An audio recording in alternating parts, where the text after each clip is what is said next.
Primeiro, vamos falar um pouco sobre essa instituição intrigante e que existe há mais de 5.000 anos, pelo menos, considerando pelo aspecto da escrita. Se pensarmos pelas estruturas arquitetônicas que foram encontradas no Oriente Médio, podemos dizer que quase 8.000 anos. O Estado não é esta figura que enche o nosso imaginário social, o Estado. Evidentemente, a palavra Estado, ela já está no particípio passado. Estado, algo que está consolidado, instituído sobre a sociedade, comandando, administrando a sociedade. E, logicamente, eu não podia deixar de falar, não é de colocar uma imagem homenageando aqueles que mais desenvolveram conceitos sobre Estado na antiguidade. Roma. Roma era o Estado por excelência, não é? Nós temos aí uma imagem dos irmãos Rômulo e Remo, que são os fundadores dessa grande civilização, que nos emprestou muitas instituições, palavras como Senado, como tribuna, não é, como magistrado, não é, enfim, diversas, o advogado, a profissão da advocacia, não é, a conceituação entre público e privado, já estavam todas elas na civilização romana. Mas se é a civilização romana, não é, que vai trazer um aparato técnico, um aparato jurídico e conceitual para que a humanidade, não o mundo ocidental, pelo menos possa discutir o tema Estado, é na realidade a figura de Max Weber que mais nos interessa na discussão de Estado. Afinal de contas, Weber, que é um dos autores que você vai guardar para a tua prova, principalmente quem vai fazer provas que a administração pública tem 10 questões, e eu falo, se eu tenho uma prova de administração pública que tem 10 questões, uma menciona Weber. Weber vai estudar sobre a legitimidade do Estado para comandar a sociedade. O que seria essa legitimidade do Estado, professor? Esta legitimidade do Estado nada mais é do que o reconhecimento por parte da sociedade de que o Estado tem o direito e o dever de comandar a sociedade. E por que o Estado tem o direito e o dever de comandar a sociedade? Não é desde a mais remota antiguidade. Não é? Assistimos tiranias, os faraós, monarquias, diarquias, enfim, diversos modelos de Estado. E por que a sociedade aceitou o Estado? Alguns argumentariam e diriam, pelo medo do poder do Estado. Não, meu querido, não sejamos ingênuos. Quando a sociedade não suporta mais o Estado, ela resolve desafiá-lo, ela resolve enfrentá-lo. Síria, recentemente, Tunísia, Egito, não é, estão questionando o Estado. Em 64, João Goulart no Brasil foi questionado o Estado. 85, 79, 85, o Estado foi questionado e o regime militar caiu, não é? Então o Estado apenas não comanda pela força, tem que haver por parte da sociedade um consenso político que apoia aquela estrutura de Estado. Este consenso político, eu vou pedir licença para o professor de Direito Constitucional agora, este consenso político é o que no direito constitucional vai ser chamado de o poder constituinte originário. E o que é lá no direito constitucional? O poder constituinte originário. Poder constituinte originário é o poder do povo, não é? Poder constituinte originário é o que instituiu a nossa Constituição. É aquele poder que reconheceu nos nossos deputados e senadores líderes legítimos para propor uma nova Constituição, a Constituição de 88. E aí diz o professor de Direito Constitucional, com aquele brilhantismo que lhe é característico, ele fala, mas a partir da Constituição vem o poder constituinte derivado, o poder constituinte derivado reformador, que é o poder de reformar a Constituição por meio de emendas constitucionais. Ora, este poder constituinte derivado, ele é limitado, ele tem limitações na própria Constituição, tem limitações materiais. Agora, diz o professor, para fazer o contraponto, já o poder constituinte originário não tem limites, porque ele é o poder do povo, e a vontade do povo é o que prevalece. E, de fato, o que o mestre do direito está dizendo não é uma coisa que foi elaborada pelo direito, é, na realidade, uma constatação que os mestres do direito perceberam que quando um povo não quer mais ser dominado por uma estrutura estatal, ele simplesmente sacode aquele Estado e cai. A França, né, mais de 6 repúblicas praticamente, né, passou por várias quedas de Estado, né? Estados Unidos já quase passou também por vários questionamentos, mas o Estado lá sobreviveu. No Brasil, em vários momentos da sua história, o povo questionou o Estado e mudamos de regime, né, mudamos de sistema e assim por diante. Quem percebeu isso e consolidou isso conceitualmente com muita elegância foi Max Weber. Então é por isso que a nossa conversa, um tanto longa, começa com Weber. Não é? O que dizia Weber, professor? Olha lá, na conceituação de Weber, o Estado é um aparato administrativo. É um aparato administrativo, e nós vamos estudar uma parte desse aparato. E político, que você estuda lá no direito constitucional, que detém o monopólio da violência legítima dentro de um determinado território, a partir da crença dos indivíduos, a partir da crença dos indivíduos em sua legitimidade. Olha o que está dizendo o texto. Weber reconheceu isso e formalizou, e nós entendemos a partir da cabeça de Weber,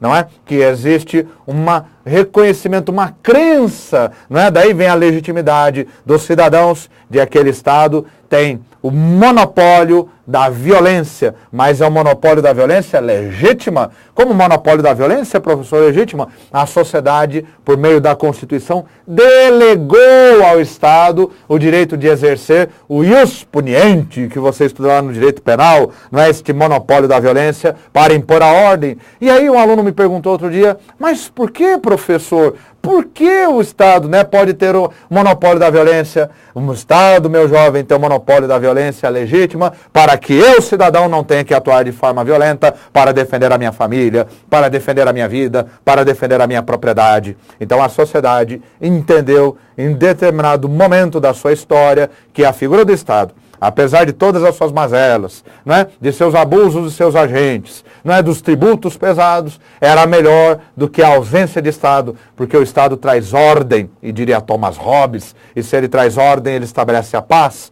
e somente com a paz que prospera a indústria, a agricultura, o comércio e a prosperidade das pessoas, das famílias, da sociedade. Então é por isso que existe esta legitimidade. E Max Weber, no seu estudo a respeito desta legitimidade que o Estado tem de comandar a sociedade, ele percebeu muito claramente que ao longo da história, esta legitimidade ela é mudando de características. Então ele percebeu que havia o que ele chamou de poder legítimo de ordem tradicional, poder legítimo de ordem racional legal, que é o burocrático, que nós vamos estudar, porque cai nas provas. É aquilo que eu disse, se tiver 10 questões de administração pública, altíssima probabilidade de uma, pelo menos, ser tratando sobre Max Weber e o poder racional legal, que é o modelo burocrático. E também o Weber, né, descobriu nos seus estudos, percebeu uma distorção deste modelo que geraria o chamado modelo carismático, né? Vamos entender um pouco o que é o poder tradicional?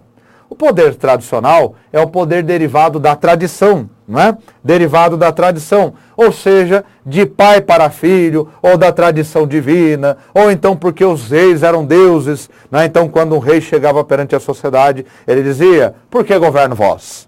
Governo vós, porque o meu avô governou, meu bisavô governou, meu tataravô governou, então os meus ancestrais adquiriram o direito legítimo de governar esta sociedade, de manter a ordem, instituir a lei e manter a tradição, né? Daí os reis terem nome, sobrenome, né? 300 sobrenomes, porque isso dava força. É o caso de Dom Pedro I, né? Que tinha um sobrenome gigantesco, porque isto, aos olhos da sociedade, lhe dava legitimidade. Outras sociedades, né, que logicamente eu peguei o exemplo de Luís XIV, né, o rei absolutista da França, né, mas outras sociedades, a legitimidade vinha, não é, de uma concessão de Deus, ou então dos faraós, eram filhos dos deuses. Por que governamos? Governamos porque, óbvio, somos filhos de deuses de Aton-Ra, de Ísis, né, de Osíris, e, portanto, como nós temos uma ascendência divina, nós temos a legitimidade para governar, e o povo acreditava nisto, até que a sociedade vai passar por uma grande transformação nos séculos 17 e 18, não é mais especificamente na França, com o chamado iluminismo político, não é jurídico, e na Inglaterra com o iluminismo, mas muito mais com a Revolução Industrial, e a sociedade vai começar a questionar de forma cabal esta legitimidade partilhada na tradição. E vamos ver emergir com a Revolução Francesa um Estado que a legitimidade não virá mais da tradição, nem do Senhor Deus, nem dos ancestrais divinos, mas ela virá da lei, não é? E a lei vai representar a manifestação da vontade do povo. Daí o chamado constitucionalismo. O que é o constitucionalismo? Nada mais é do que, não é o estudo, não é das teses que geraram um contrato social, um contrato que vai manifestar esta vontade do povo de forma legítima e que está materializado, por exemplo, na nossa Constituição Federal, tá certo? Então esse é o chamado poder tradicional, não é? Vamos deixar o poder tradicional e vamos lembrar o poder racional legal, tanto estudado por Max Weber e entendido por Max Weber como aquele que realmente era o mais legítimo no século XX, racional legal. Bom, primeira coisa, Weber é germânico.